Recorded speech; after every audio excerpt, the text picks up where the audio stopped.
வணக்கம். கோரக்க சித்த ராசியுடன் சைல்டு பிசியோவிலிருந்து உங்கள் இயல்முறை மருத்துவர் ஐயப்பன். இன்னைக்கு நம்ம பார்க்க இருப்பது சர்க்கரை நோய்க்கான அக்குப்ரெஷர் பாயிண்ட். மொத்தம் அது 10 பாயிண்ட். நான் ஒரு 5 பாயிண்ட் சொல்கிறேன் இந்த வீடியோவில். அடுத்த வீடியோவில் ஒரு 5 பாயிண்ட் சொல்கிறேன். இது என்னென்ன பாயிண்ட் அப்படிங்கிறத பார்க்குறதுக்கு முன்னாடி இந்த பாயிண்ட்டை ரெகுலராக நீங்கள் அப்ளை பண்ணி வந்தீங்கன்னாவே உங்களுடைய இன்சுலினோட செக்ரீஷன் அதிகமாகிட்டே இருக்கும். நம்ம உடம்புலையே இயற்கையாகவே குளுக்கோஸ் செக்ரீஷன் இருக்கும். அந்த குளுக்கோஸோடைய செக்ரீஷன் அதோடைய செக்ரீஷன் அதிகமாக இருக்குன்னா அதையும் கண்ட்ரோலில் கொண்டு வந்து இன்சுலினோட செக்ரீஷனையும் அதிகப்படுத்தி சர்க்கரை ரத்தத்தில் உள்ள அளவு ஒரே அளவாக மெயின்டைன் ஆகிட்டு நார்மல் லெவல்லையே மெயின்டைன் ஆகிட்டே இருக்கும். ரெகுலராக காலையிலையும் சாயங்காலமும் இதை பண்ணாலே போதும். சிம்பிளாக நம்ம எங்கே இருக்கிறோமோ அந்த இடத்துல இருந்து பண்ணிக்கிட்டாலே அந்த சர்க்கரையோடைய அளவை ஒரு நார்மல் லெவல்லையே வச்சுக்கலாம். எந்த விதமான மருந்தோ மாத்திரையோ தேவையில்லை. இதை செஞ்சாலே போதும். நம்ம உடம்பே அதை இயற்கையாக உற்பத்தி பண்ணக்கூடிய சக்தியும் அதற்குரிய ஜீவனும் நம்ம உடம்புக்கு உண்டு. அதை நம்ம இப்போ செய்வோம்.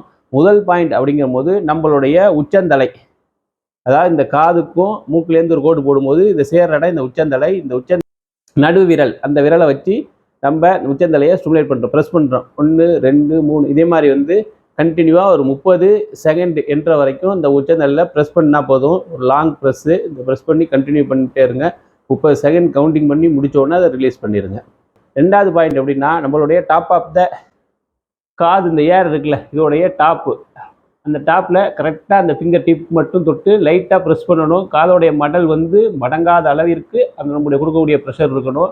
அந்த டிப்பை மட்டும் தொட்டுக்கிட்டு இருந்தால் போதும். ஒரு 30 செகண்ட் இதையுமே மெயின்டைன் பண்ணணும். ஒரு கண்டினியூவாக ப்ரெஸ் பண்ணிகிட்டே இருக்கணும்.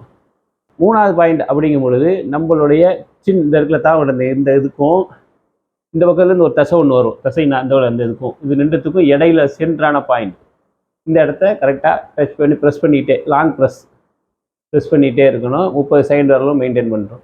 அடுத்து 4வது பாயிண்ட் அப்படின்னா, இந்த கழுத்து இருக்குல்ல, கிளாவிக்கல் எலும்புமோ இந்த எலும்புக்கும் இந்த கழுத்து இந்த இடம் வர்றதுக்கும் பின்னாடி வர இந்த ஸ்கேப்லா அப்படின்னு சொல்லக்கூடிய எலும்புக்கும் 3 சேர்ற இடத்துல சென்ட்ரு பாயிண்ட்டாக வரும். அந்த பாயிண்ட்டை ஸ்டிமுலேட் பண்ணிட்டே வருங்க. இது 5வது பாயிண்ட் அப்படிங்கும்போது நம்ம முழங்கையில் இருக்குது. நம்ம முழங்கையை மடக்கும் பொழுது இந்த மடிப்பு உழுது பாருங்க. இந்த மடிப்பில் இந்த இடத்த ப்ரெஸ் பண்ணு, லாங் ப்ரெஸ். இப்படி பண்ணிகிட்டு இருக்கும் பொழுதே நம்மளுடைய 30 செகண்ட் இது கண்டினியூவாக லாங் ப்ரெஸ் பண்ணிக்கிட்டே இருக்கணும். இதை தொடர்ச்சியாக பண்ணும் பொழுதே உங்களோட சர்க்கரையுடைய அளவு கண்ட்ரோலில் இருக்கிறத நீங்களே கண்கூட தெரிஞ்சுக்கலாம். டெஸ்ட் பண்ணி பார்த்தீங்கன்னா கன்ஃபார்மாக தெரியும். இதை தொடர்ச்சியாக பண்ணுங்கள். வேறு ஒரு வீடியோவில் அடுத்த ஒரு 5 பாயிண்ட்டை பற்றி சொல்கிறேன். தொடர்ந்து இணைந்திருங்கள் ஐயப்பனுடன். நன்றி, வணக்கம்.